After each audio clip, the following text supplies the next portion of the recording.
पानी से नहाते हैं जो वो लिबास बदलते हैं। पानी से नहाते हैं जो वो लिबास बदलते हैं। जो पसीने से नहाते हैं वो इतिहास बदलते हैं। आज के दिन की आपको हार्दिक शुभकामनाएं। और हम लोग आज बात करते हैं बाबा साहेब के बारे में। एक ऐसी विभूति जिसने केवल दलितों के लिए काम नहीं किया, पूरी मानव जाति के लिए उन्होंने काम किया। एक ऐसी सोच विकसित की। आज हम उनके बारे में बात करते हैं। ये लिखा हुआ स्पीच आप दीजिए, बहुत ही अच्छा भाषण है ये।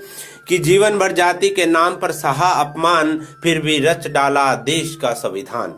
जीवन भर जाति के नाम पर सहा अपमान, फिर भी रच डाला देश का संविधान। पूरी दुनिया के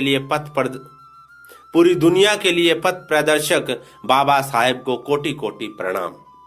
सबसे पहले समाज के दलित, शोषित, पीड़ित, वंचितों के मसीहा, महान युग पुरुष बाबा साहेब अम्बेडकर की जयंती की आप सभी को हार्दिक शुभकामनाएं। मंच पर आसीन माननीय मुख्य अतिथि, पदाधिकारी एवं बाबा साहब के प्रति आस्था रखने वाले उपस्थित बुजुर्गों, युवाओं और देश के नागरिकों का हार्दिक अभिनंदन करता हूं। एक पूरा लहजे के साथ और वॉइस को आप तैयारी के साथ बोलिए वहां पर कि 14 अप्रैल का यह पावन दिवस आज विश्व भर में मनाया जा रहा है, क्योंकि बाबा साहेब की महान सोच केवल भारत के लिए ही नहीं, विश्व भर के लिए एक दिशा बोधक है। विश्व के अनेक विकसित अमीर देशों में भी महिलाओं को राजनीतिक अधिकार के लिए वर्षों संघर्ष करना पड़ा। वहीं भारतीय संविधान के लागू होते ही पहले ही दिन से भारतीय महिलाओं को वोट का अधिकार मिला। यह बाबा साहेब की देन है, जिसे विश्व मंच पर सम्मान मिला। बाबा साहेब को सम्मान देने से पूर्व हम उनके जीवन के संघर्षों के बारे में जरूर जानें। उनका जीवन एक प्रेरणा है। कोई भी हारा हुआ मनुष्य यदि उनके संघर्षशील उन्नत जीवन के कुछ पहलुओं पर ही विचार कर ले तो मन में एक प्रेरणा जाग जाती है। आज इस कार्यक्रम में हम एक प्रेरणा लेकर उठें और बाबा साहेब के जीवन मूल्यों से सीख कर कोई सृजन करने का संकल्प लें। एक बात यह भी जाननी आवश्यक है कि डॉक्टर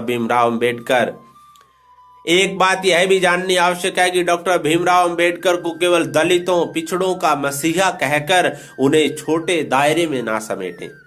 डॉक्टर भीमराव वह युग पुरुष थे जिनके कर्म, जिनकी सोच पूरी मानव जाति के लिए थी, पूरे विश्व के दलितों, पिछड़ों के लिए प्रेरणा और उम्मीद थी। हिंदू राष्ट्र में जन्मे एक ऐसे परिवर्तनशील क्रांतिकारी जिन्होंने जाति भेद की वजह से हिंदू धर्म को त्याग दिया। कर्मों से बनता है वजूद आदमी का, जाति तो नकली पहचान है। कर्मों से बनता है वजूद आदमी का, जाति तो नकली पहचान है। अगर ऊंची जाति से ही होती श्रेष्ठता तो बताइए बाबा साहब आज क्यों महान है। धार्मिक ग्रंथ मनुस्मृति की प्रतियां जलाकर विरोध किया, ऐसा कोई युग प्रवर्तक युग बदलने वाला ही कर सकता है। ऐसे युग पुरुष युगों युगों याद किए जाएंगे।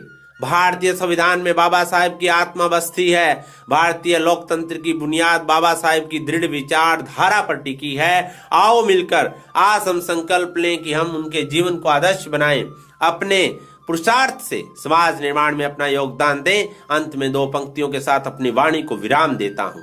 आपके कर्म ही आपकी पहचान है, वरना भीम नाम के तो हजारों इंसान है। आज हम लोग अपनी ऐसी छवि बनाएं दोस्तों। और ये स्पीच आप दीजिए बाबा साहेब की जयंती पर। बहुत ही ये बेहतर क्रांतिकारी विचार है इसके अंदर। आप एक बेहतर पब्लिक स्पीकर बनना चाहते हैं, मोटिवेशनल वक्ता बनना चाहते हैं, राजनीतिक वक्ता बनना चाहते हैं, दिए गए कॉन्टैक्ट नंबर पर कॉन्टैक्ट कीजिए।